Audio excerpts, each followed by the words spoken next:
Demonetisation की बात की आपने, आपसे पूछूं, डिमोनेटाइजेशन सही डिसीजन था क्या? देखिए, सही और गलत नहीं होता। मैं ये मानती हूँ कि जब कोई गवर्नमेंट कुछ डिसीजन लेती है, वो उसके कॉन्सिक्वेंसेस अलग-अलग हो सकते हैं। May be right, may be wrong, but उसके पीछे जो इंटेंट था ना, that was completely correct. Correct. Because वो ये चाहते थे कि हर तरीके का करप्शन हट जाए। लोग एक्यूमुलेट कर लेते हैं वेल्थ को, और एक्यूमुलेट करते हैं जब आपके पास 2-2 हज़ार के नोट हैं, हज़ार-हज़ार के नोट हैं। तो आई थिंक ये होते रहना चाहिए। हमें अपनी करेंसी को वो करते रहना चाहिए, ताकि लोग एक्यूमुलेट ना कर पाएँ। अल्टीमेटली करप्शन सबसे बुरी चीज़ है, एक बोलते हैं दीमक है।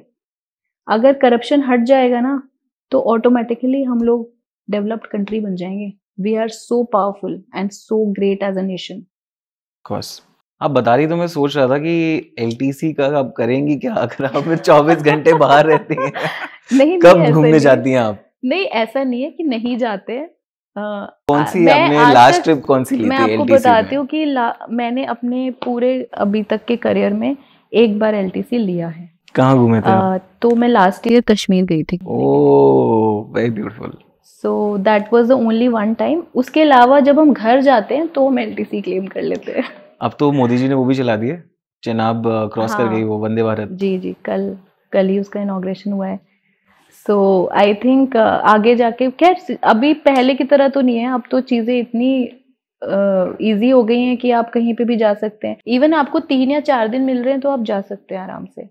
तो आप सिचुएशन देख के जाते हैं। प्लस गवर्नमेंट में एक और चीज़ होती है कि एक हर एक ऑफ़िसर का एक लिंक ऑफ़िसर होता है। तो अगर मुझे लग रहा है कि हाँ, भई अभी सिचुएशन नॉर्मल चल रही है, अगर कोई छोटी-मोटी चीज़ आई तो link officer so handle that's कर लाइक अ सकते प्रॉक्सी। हैं। It's like a proxy. तो मेरे बिहाफ़ पे कोई और काम कर सकता है। बट जनरली जो ऑफ़िसर पोस्टेड है वही बेस्ट होता है डिसीज़न लेने के लिए उस टाइम पे। बट हाँ, अगर कोई इस तरह की सिचुएशन है, अब भई ठीक है, अगर आप बीमार पड़ गए तो क्या करेंगे? तो किसी और को आपका काम करना ही पड़ेगा।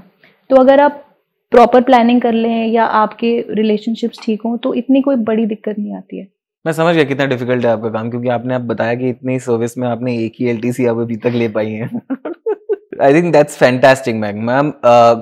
कभी कभार क्या होता है कि कुछ कुछ इंटरव्यू से मैं बहुत कुछ सीखता हूँ, और I think people of all ages will probably watch this interview. I think वो बच्चे होंगे, इंस्पायरिंग आईएएस ऑफिसर्स होंगे, यूपीएससी की किसी भी ब्रांच के एस्पिरेंट्स होंगे, बहुत पेरेंट्स होंगे जो चाहते होंगे कि उनके बच्चे बने ऑफिसर्स। तो बहुत कुछ हम सीख के जा रहे हैं आज आपसे।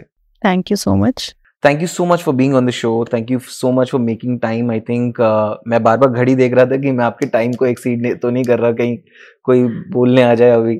तो thank you so much for being so patient, and इतना आपने पेशेंटली सारे जवाब बहुत ही, I can't find the correct term, आपने बहुत ही सच्चाई से जवाब दिए हैं सारे। Thank you.